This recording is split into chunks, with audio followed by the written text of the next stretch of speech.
नया विषय लेके आया हूँ आपके सामने लोन के बारे में। अभी प्रॉपर्टी के भाव 1 जुलाई से बढ़ने वाले हैं। एफोर्डेबल सेगमेंट में 5% तक और प्रीमियम सेगमेंट में 10% तक भाव बढ़ने वाले हैं। तो मेरा कहना ऐसा है कि हम शायद प्रॉपर्टी की कीमत ज़्यादा होने की वजह से शायद हम मिडिल क्लास लोग शायद प्रॉपर्टी परचेस ना कर सकें, या हम होल्ड पे रहें कि प्रॉपर्टी की प्राइस कम होगी तब हम लेंगे।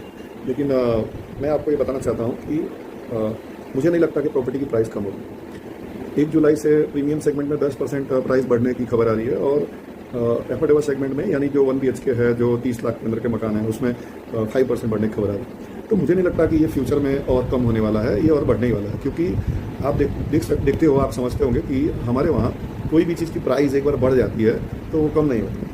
हमारे यहाँ अगर चावल दाल की भी प्राइस बढ़ जाती है तो वो कम नहीं होती है। तो ये तो प्रॉपर्टी है, तो मुझे नहीं लगता कि इसके प्राइस कम होने वाले हैं।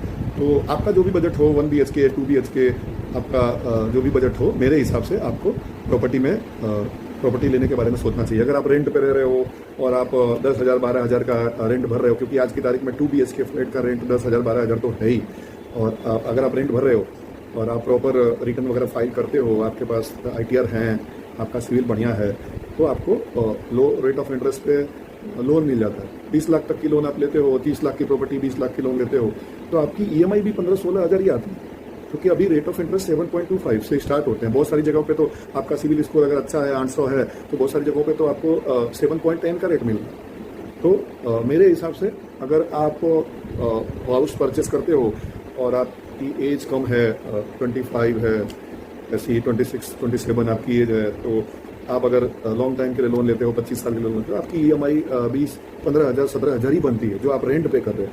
तो आपका रेंट तो फालतू जा रहा है। तो क्यों ना हम अपना खुद का घर खरीदें, ये सोच करके कि प्राइस बढ़ रही है तो हम मकान नहीं लेंगे, हम रेंट पे रहेंगे, तो एक समय आएगा कि हमारी उम्र डल जाएगी, उसके बाद हम नहीं ले सकते। तो मुझे लगता है कि हमारा जो बजट हो, उस बजट में हमको मकान परचेस करना चाहिए। इससे मार्केट की भी स्थिति अच्छी होती है, मार्केट ग्रोथ करता है, हम भी ग्रोथ करते हैं, हमारा सपनों का घर बच जाता है, और हमको कम से कम ब्याज में अभी लोन मिल रही है। 7.25 से स्टार्ट हो रही है, इतना तो मिल ही रहा है। ज़्यादा से ज़्यादा 7.5% में लोन मिल ही जाती है। तो आप सोचो इस बारे में कि घर तो आज नहीं तो कल और महंगे होंगे। पहले 15 लाख में मिलते थे, अब 20 में मिल रहे हैं, 50 में मिल रहे हैं, 1 करोड़ में मिल रहे हैं। तो आगे चल के घर खरीदना मुश्किल हो जाएगा। तो अभी सोचो आप इस बारे में, अभी सोचो। और लोन वगैरह की रिक्वायरमेंट हो तो आप हमसे संपर्क करिए। हमारा mobile number 9426 203 203, royal finance, Somnath Tiwari. Thank you.